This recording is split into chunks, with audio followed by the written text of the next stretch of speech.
Hey guys, it's Mary and welcome back to Study Journey. Welcome back to the game series. This is the first episode of the decisions game. So we're going to be using JavaScript once again, like we are in the game series. And instead of creating an avatar, which we did in the previous 3 episodes, in today's episode, we're actually going to be starting making a decisions game. So programming buttons, etc. Without further ado, let's get into the video.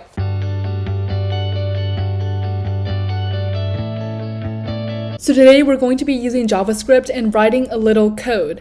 And what we're going to be basically doing is making buttons, and so we can go back and forth between slides. I'm going to be making a decisions app, but you can customize it however you'd like. So here is what I have made so far, and I'm going to be showing you how I did it. So I have a slide right here, and it's pink with a purple button, and it says, "You are in a dark forest with 2 roads in front of you. Come embark on your journey." I press enter, and then it says that you can either go left or right. Which one are you choosing? Well, let's say I'm gonna go left first. Okay, we go left, and there's a treasure chest. Do you open it or leave it? Let's say we open it, and it says you win gold and end your journey. And if we redo it again, and if we press going right, it says that you get attacked by a bear and die.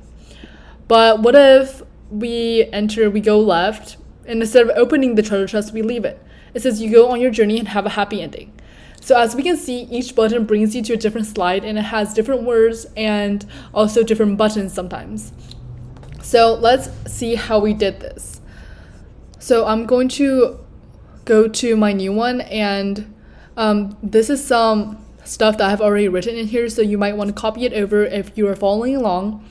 But basically, right here in the beginning, we have some variables. So we have enter button, A1 button, A2, B1, B2. And then let the screen equal 0 for now. So it says function setup. There's a canvas. It's 600 by 400. The text line is center. This is 20 size text. No stroke. The background right now, it says when we set up the home screen, the background is pink. And it says, welcome to screen 0. This is the home screen. And as we can see right here, it says width divided by 2, height divided by 2 minus 100. This is actually how this is centered right here. So this is where this text right here is centered. It is the width divided by 2 and the height divided by 2 minus 100. Remember, the width and the height is what you set the canvas to be. So this is the width and this is the height of the canvas. Okay. So now that we have this, let's create some buttons for these screens. So obviously we have the A1 buttons, the enter buttons, and then B1, B2 buttons. So right now, the enter button,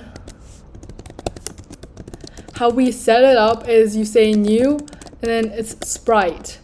And where do we want this enter button? Well, let's say it's going to be width divided by 2. That is approximately in the middle. And then let's say height divided by 2 for now. And then remember the semicolon. So when we run it, it's not working so far. So why is that? Well, this is because we have never displayed it yet. So we can't run our code until we actually display it. So as we can see, it is right here.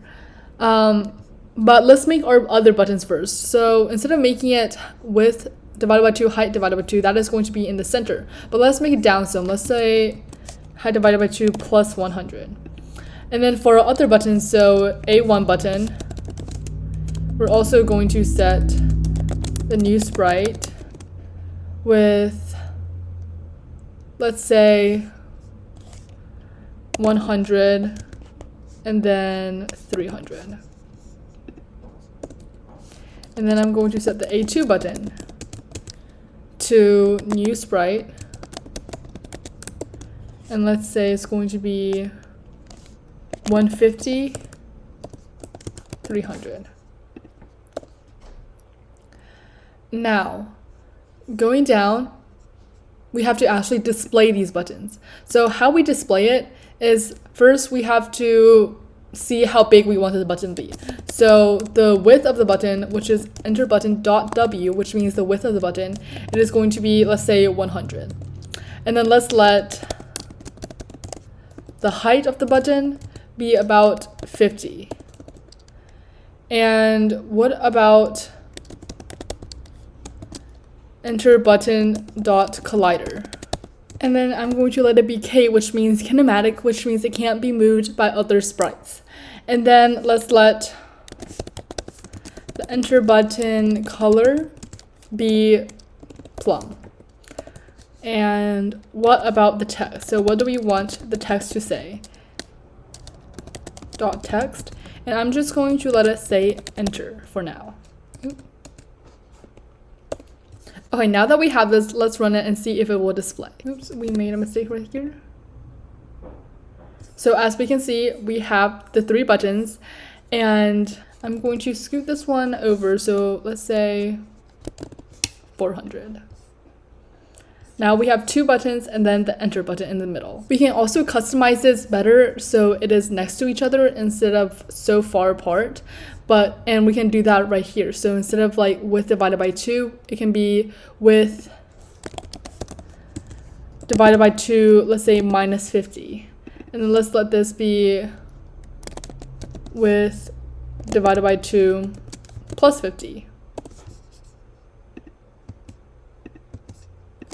And if we run it, as we can see, it looks much better. So now that we have the first button, we can do the same with other buttons. So for example, A1 button, I'm just going to quite literally copy all of this down and change some of the stuff that we needed to be changed. So instead of enter button, it is obviously going to be A1 button. And let's let the width be 50. So it's like a square instead of a rectangle. And then we can still let it be called plum, and I'm going to name this button left.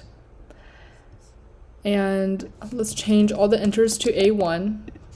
And then we can do the same for the A2 button. So instead of it being called A1 button, I'm going to change all of this to A2. And then I'm going to call it right. And now that we have this, let's run it and see what it looks like. As we can see, we have 3 buttons. You can't really tell because they're the same color, but one says left, one says right, and then one says enter. And then now that we have this, we already have 3 buttons that work. So now in the next episode, we're going to continue, but actually build different screens when we hit the buttons they will go to.